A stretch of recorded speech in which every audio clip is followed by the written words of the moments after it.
Hello viewers, আসসালামু আলাইকুম। Travel মাই হবি চ্যানেলের পক্ষ থেকে সবাইকে আন্তরিক শুভেচ্ছা ও অভিনন্দন। আজকে আমাদের ভিডিওর মূল উদ্দেশ্য হচ্ছে সিঙ্গাপুর মালয়েশিয়ার রাউন্ড এয়ার টিকিট।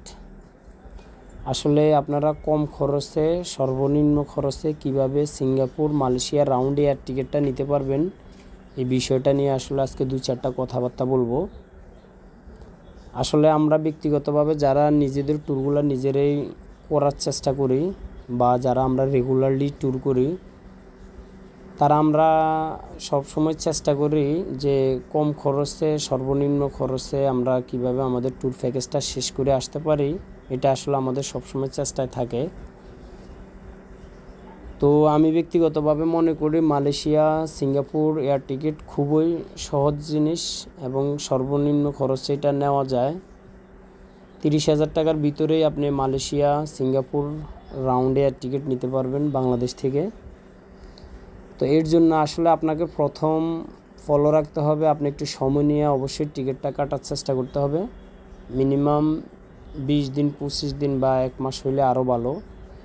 এমন সময় হাতে রাখে আপনি টিকিটটা কাটবেন, তাহলে আপনি মোটামুটি কম খরচে টিকিটটা নিতে পারবেন। আর টিকিটটা কাটার জন্য আমি ব্যক্তিগতভাবে মনে করি আপনার কোনো এজেন্সি, ট্রাভেল এজেন্সি কোথাও কারো কাছে যাওয়ার দরকার নাই। আপনি নিজের মোবাইল দিয়ে অনায়াসে টিকিটটা কাটতে পারেন। এর জন্য আপনাকে গোজায়ানের অ্যাপস আছে, সেটা লগ ইন করে নিতে পারেন আপনার মেল আইডি দিয়ে। আর না হয় আপনি ফ্লাইট এক্সপার্ট থেকেও টিকিট কাটতে পারেন। যে অনলাইন প্ল্যাটফর্মগুলো মোটামুটি ইন্টারন্যাশনাল ফ্লাইটগুলো সার্ভিস দেয় এবং কি যারা ফেক হওয়ার কোনো সুযোগ নেই, সেই অনলাইন প্ল্যাটফর্ম থেকে অবশ্যই টিকিট কাটবেন, না হয় হয়তো বা আপনাকে প্রতারিত হতে হবে। তো আমি ব্যক্তিগতভাবে মনে করি ফ্লাইট এক্সপার্ট বা গোজায়ান এগুলো মোটামুটি বাংলাদেশের জন্য অনলাইন প্ল্যাটফর্ম হিসেবে টিকিটের জন্য বেটার। এরা ফেক হওয়ার সুযোগ নাই বা এরা ফল্ট করবে না কাস্টমারের সাথে, ক্লায়েন্টের সাথে। আর আপনি যদি কম খরচে টিকিট রাখতে চান, অবশ্যই আপনাকে এই প্ল্যানিংটা মাথায় রাখতে হবে। আপনি বাংলাদেশ থেকে Singapore first time one way ticket কাটবেন, সেটা আপনি যে এয়ারে আপনি সর্বনিম্ন পান সেই এয়ারে কাটবেন। তো আমি ব্যক্তিগতভাবে মনে করি বাংলাদেশ থেকে সিঙ্গাপুর আপনি ইন্ডিগো এয়ারে টিকিটটা নিতে পারেন, সেটাই মেবি আপনি সর্বনিম্ন খরচে পাবেন। 18,000 টাকার ভিতরে আপনি বাংলাদেশ থেকে সিঙ্গাপুর আপনি টিকিটটা নিতে পারবেন। সেটা হয়তো বা কলকাতাতে একটু ট্রানজিট থাকবে 2-2.5 ঘন্টা 3 ঘন্টা। তো আমরা যেহেতু ট্যুরিস্ট, আমাদের জন্য তো ট্রানজিট কোনো প্রবলেম না, যেহেতু আমরা ওয়ার্কার না বা ওইখানে যে আমরা স্টে করব না। তাহলে আমরা ট্যুরিস্ট হিসাবে একটা আলাদা এয়ারপোর্ট একটু ঘুরলাম, দেখলাম, উপভোগ করলাম, সেটা আরও মজার জিনিস আমি ব্যক্তিগতভাবে মনে করি। তো ইন্ডিগো এয়ারে মোটামুটি বাংলাদেশ থেকে সিঙ্গাপুর ফ্লাইটের রেটটা সর্বনিম্ন থাকে। আপনারা ইন্ডিগো এয়ারে চাইলে 18,000 টাকার ভিতরে আপনারা টিকিটটা ওয়ান ওয়ে টিকিটটা নিতে পারেন।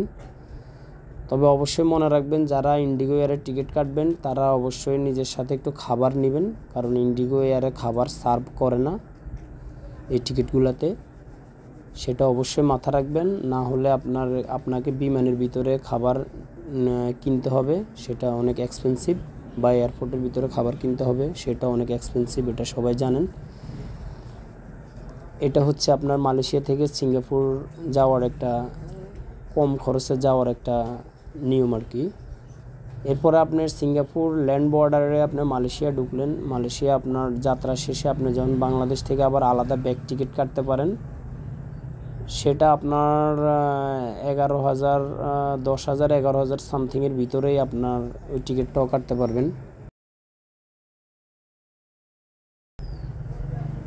মোটামুটি সেটা হোক ইউএস বাংলা বা বাংলাদেশ বিমান বা যে কোনো এয়ারই হোক, আপনার এটা কোনো প্রবলেম নাই যে আপনি বাংলাদেশ থেকে সিঙ্গাপুর একটা এয়ারে টিকিট কাটলেন, মালয়েশিয়া থেকে বাংলাদেশ আরেকটা এয়ারে টিকিট কাটলেন, এটা কোনো প্রবলেম নাই, এটা সহজ জিনিসই।